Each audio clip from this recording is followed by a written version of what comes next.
In order to understand about the false Armageddon, it is essential to understand when the real Armageddon, that is, the great battle of Yahezkel, Ezekiel, chapter 38 takes place. Can it be possible to practically pinpoint the exact moment this significant battle occurs? Astonishingly, we can. All we need to know is which chapter and verses to read.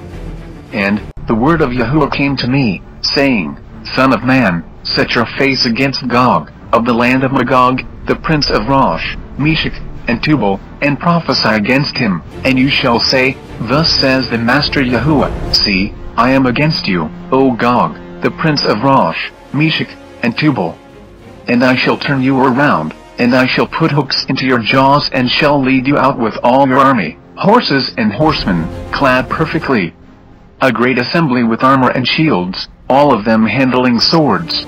Persia, Cush, and Put are with them, all of them with shield and helmet, Gomer and all its bands, the house of Togarmah from the far north, and all its hands, many peoples with you. Be ready, prepare yourself, you and all your assemblies that are assembled unto you. And you shall be a guard for them. Since all nations, that is, the Gentiles, are preparing against true Israel, this battle will be of monstrous proportions. As we read the following, certain keywords should jump at us. After many days you shall be called up.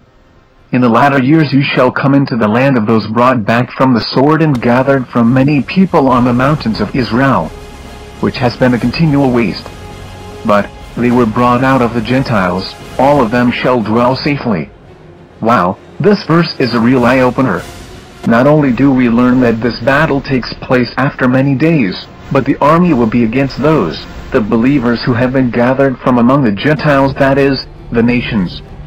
Scriptures reveal to us that Israel, the believers, will not be gathered until after the great distress known as the Great Tribulation.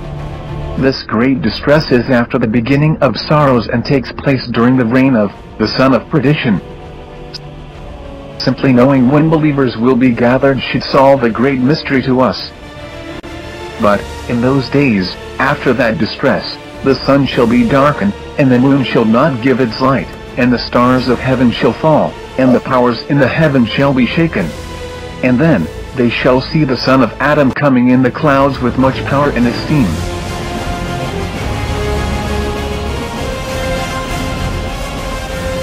Believers, the bride, will be gathered after the great distress, not before. Getting this time frame confused with the beginning of sorrows could cause one to end up at the wrong marriage. Yikes, marrying the wrong husband would not only be frightening, but deadly poisonous. And you shall go up like a storm. This will be a huge army, covering the land like a cloud. You and all your bands and many peoples with you. Thus said the Master Yahuwah, and it shall be in that day, that words arise in your heart, and you shall devise an evil plan, and you shall say, Let me go up against a land of unwalled villages, let me go to those at rest and dwell safely. All of them dwelling without walls, and having neither bars nor gates to take plunder and to take booty, to stretch out your hand against the waste places that are inhabited and against a people gathered from the Gentiles, acquiring livestock and goods, who dwell in the middle of the land. Amazingly, the key words are jumping like hot cakes.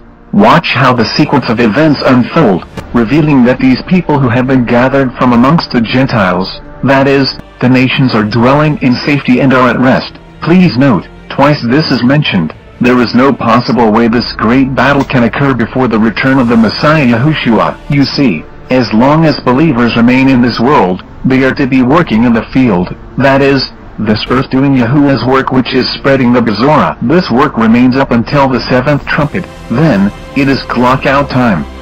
Since believers are enemies of this world, there will be no safety. Israel, the bride, will not fully be able to rest until after the adversary is totally destroyed. You can slam dunk this heresy of the great battle taking place over there in the so-called Promised Land.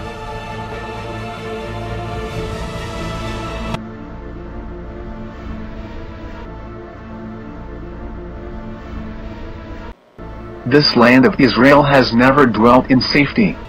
The Kodesh ones will inhabit the land in safety during the 1,000-year reign of Messiah, Yahushua.